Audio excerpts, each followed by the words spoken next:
strategic management principles, just to lay this back out for a minute, a strategy is a plan or a pattern or a perspective.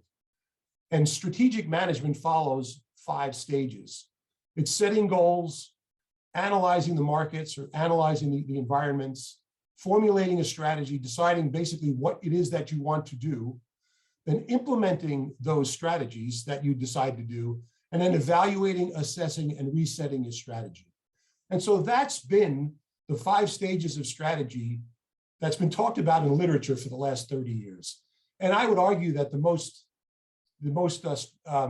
obvious differential that I'm talking about is that instead of going in a linear direction with one thing following the other over a period of time, that in 2021 and 2022, the world is going to be you're going to be running organizations in a cycle of continuous strategy. That once you roll out these new ideas, that you roll back into, okay, well, what's next? What else should we be doing?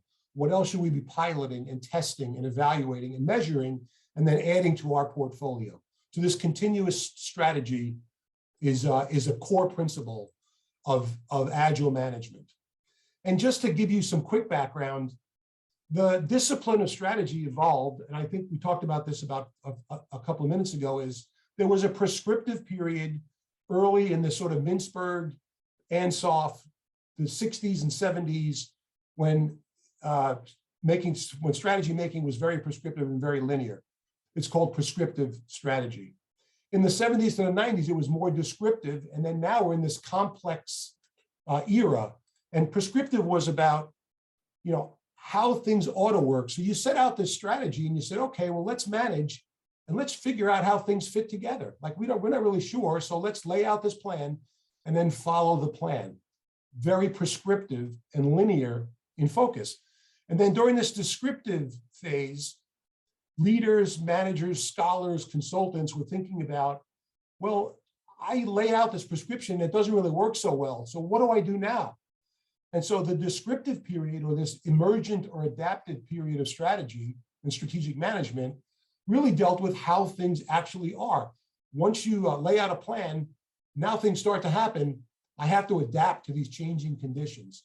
And remember that the globalization, the speed of communications, technology revolution was just starting to catch in the middle late 80s and into the 90s. So as systems started to speed up and communication started to speed up, industries globalized, the world got very complicated very quickly. And so the old plans of the prescriptive era and basically the descriptive era were beginning to become increasingly obsolete. And so we find ourselves in this sort of red arrow area, this complex area, where we need to figure out as leaders and managers and scholars how to adapt to these new dynamic and complex environments. And so that's what the playing field looks like for leaders and managers today. And so my thesis is that there's a new way to manage, and by applying agile principles to strategic management. And I created a quick list of agile principles. It's not all of them because I know that you all know that there are 12 agile principles. But the highlights are that the focus is on the customer, right? That's number one. That there's an intersection in the interests of the business and the developer or the product or service provider, right? So the customer's interests and the contractor's interests should come together. And that intersection is pretty powerful when you have customers that are willing to work closely with you. And then you can implement and not measure and not adjust and not keep track of what's happening. And in organizations, that's not unusual that happens. That the greatest plans that get put in the field and then aren't managed often either are lack effectiveness or simply just get ignored. And the famous quote, it's attributed to about 25 different people, but what's not measured isn't managed, right? So manage, control implementation, and then this idea of focus on trusting the team, building smart teams and trusting your team. Agile principle, very important. And then face-to-face communication. Can't stress this enough. I know it's difficult for leaders in big companies and managers on big project teams to reach out to everyone and talk to everyone face to face. But it's critical. And I can tell you that in talking to, I was doing some executive advisement for someone who recently retired, a former athletics director, who said to me that one of his biggest regrets was that he didn't get a chance to go out and talk to his student athletes and his coaches enough. He didn't get a chance to spend time in the locker room. And that's just like the leader who doesn't get down to the line manager, or the manufacturing leader who doesn't get out on the shop floor. And you have to, as a leader, carve out time for face-to-face communication.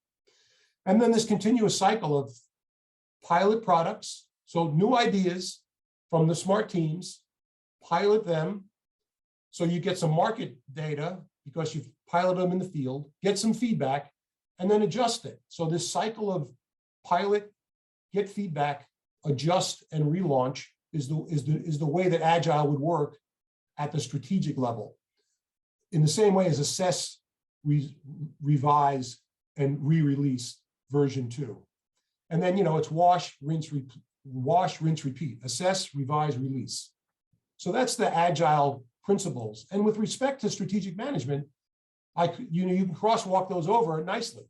They fit really well. In strategic management, if you look at strategic management theory, the needs of the customer, number one, generating strategic options, very important, focused implementation, smart teams, managing capabilities and matching capabilities with opportunities. It's a key tenet of strategic management.